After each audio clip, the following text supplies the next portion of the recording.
It's the middle of the summer and your air-cooled PC is running hot, hotter than it's ever been, some experts say. But we're not here to listen to experts. No, we're here for some good old-fashioned water cooling. Not just any water cooling on a budget. Yes, ID Cooling sent me over their newest AIO, the ID Cooling Dashflow 360 Basic. It comes in both a 240mm and 360mm rad size, and I think the name is basic because it comes with no RGB, but instead the black edition is completely stealthed out, and the white edition only comes with white LED lights. In the box you get the radiator, 3 fans, and all the parts to multiple different mounting styles, including AM4, AM5, LGA 220, LGA 1200, LGA 1700. I apologize for the naming conventions here. I'm not the best with all the motherboard styles. I've dealt with them in the past, but more recently not so much. For the price, the long list of compatible brackets is astounding to say the least. Taking a quick look at the fans, they do seem high quality and well made. Nothing cheap or budget here, honestly. I'll be taking a deeper look into the performance as much as I can, but my first impressions are good and I expect them to perform well.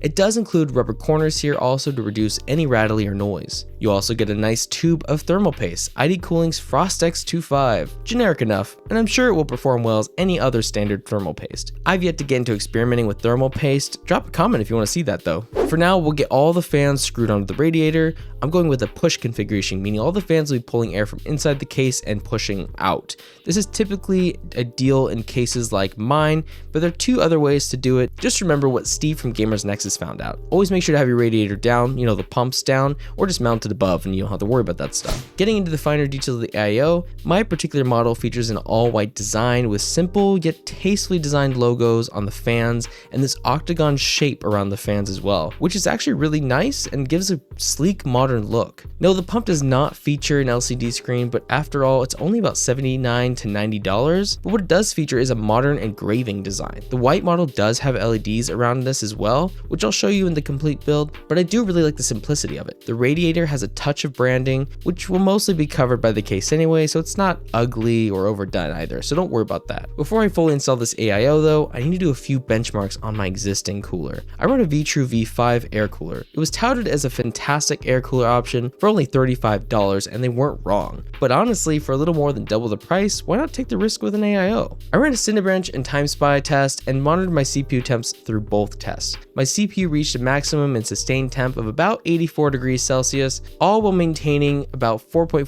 gigahertz of speed. Not bad, right? Well, the goal here is to get better speeds while taking a longer time to reach higher temps, to squeeze as much performance as you can out of your CPU. So let's get this older cooler out and the new one in and see how much more performance we can really squeeze. Not to mention my RGB fans shorted out, so it's time for a replacement. Thankfully, my PC case is super easy to assemble, as each side is just a panel that can be removed and we're off to the races. Oh, and if you want to check out a review of this case, I'll drop a link in the comments down below. Old fans out, remove the CPU cooler, clean off the gunk, and begin installing the new AIO. However, I just realized this AIO won't fit that direction, so I'll have to swap the fans around for cable management purposes and start again. No big deal.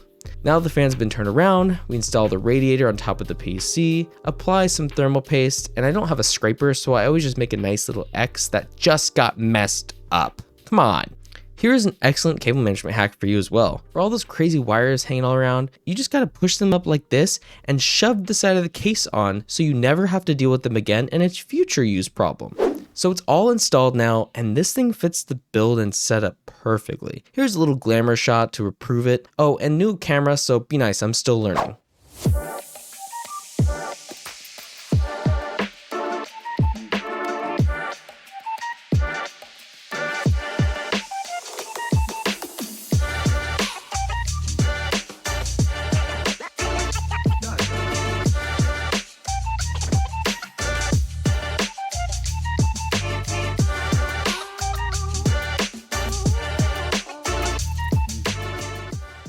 Okay, time to run some tests again. So after running the same tests, Cinebench and TimeSpy, I found out that this CPU cooler kept my CPU cooler okay, by about 10 degrees Celsius. That's actually a really big improvement, and I was able to beat my previous scores in Cinebench and Time Spy. So that means I was able to sustain my boost longer for a longer period of time and keep my CPU cooler. Now in the future, maybe I can create a video where I'm overclocking the CPU and see how much really I can squeeze out of this thing, but the amount of performance you can squeeze out of a CPU with overclocking versus just using the Precision Boost Overdrive is so minuscule and tiny that it's not really worth going that degree. So we're just going to stick with these tests that we got going on now, and what we found is this AIO does a really good job of keeping things cool. So it's totally worth it. It might not have RGB, it might not have an LCD screen, but what this does have is a compelling price, fantastic performance, and what you need for one package deal. If you're okay with the lack of RGB, I think this one is a steal, absolutely worth it in terms of price to performance. Plus, I actually like the look, and there are a lot of custom PCs where this style would fit perfectly. Alrighty, that's it for now. Bye!